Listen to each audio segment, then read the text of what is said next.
John 10. The Good Shepherd and his sheep. I tell you the truth, anyone who sneaks over the wall of a sheepfold, rather than going through the gate, must surely be a thief and a robber.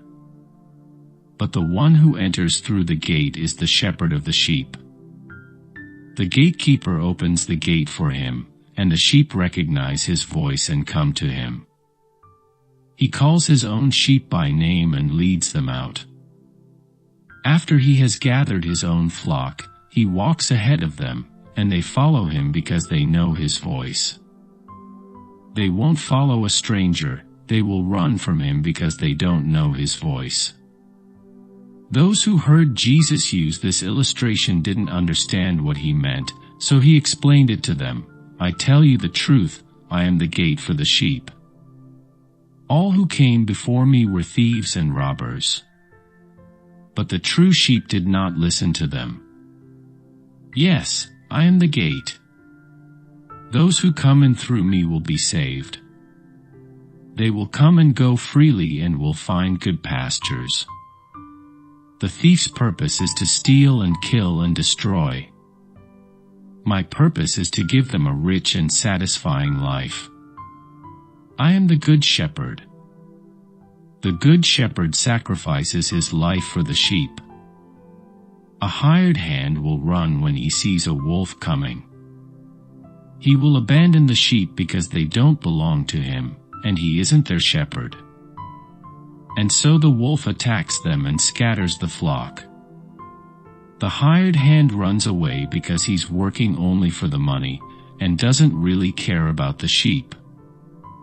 I am the Good Shepherd, I know my own sheep, and they know me, just as my Father knows me and I know the Father. So I sacrifice my life for the sheep. I have other sheep too, that are not in this sheepfold. I must bring them also. They will listen to my voice, and there will be one flock with one shepherd.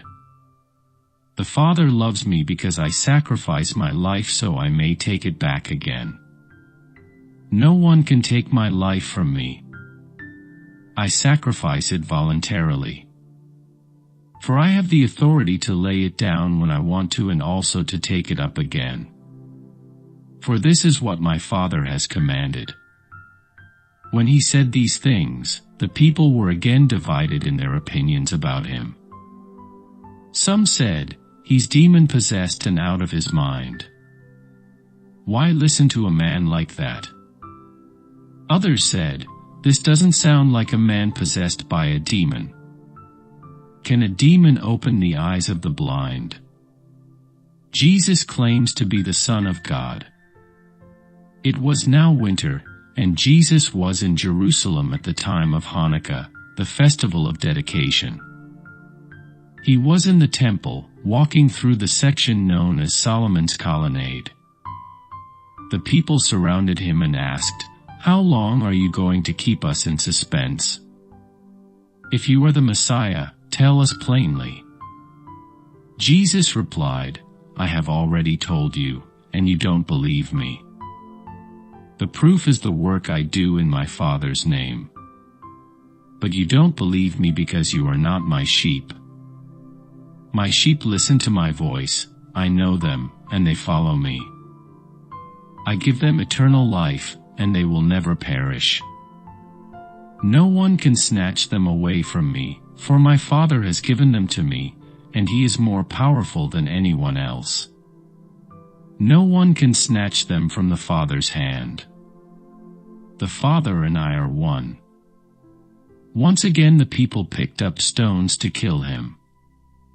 Jesus said, at my Father's direction I have done many good works. For which one are you going to stone me? They replied, we're stoning you not for any good work, but for blasphemy. You, a mere man, claim to be God.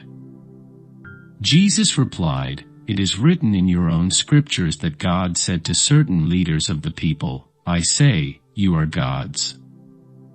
And you know that the scriptures cannot be altered. So if those people who received God's message were called gods, Why do you call it blasphemy when I say, I am the Son of God? After all, the Father set me apart and sent me into the world. Don't believe me unless I carry out my Father's work. But if I do His work, believe in the evidence of the miraculous works I have done, even if you don't believe me. Then you will know and understand that the Father is in me, and I am in the Father. Once again they tried to arrest him, but he got away and left them.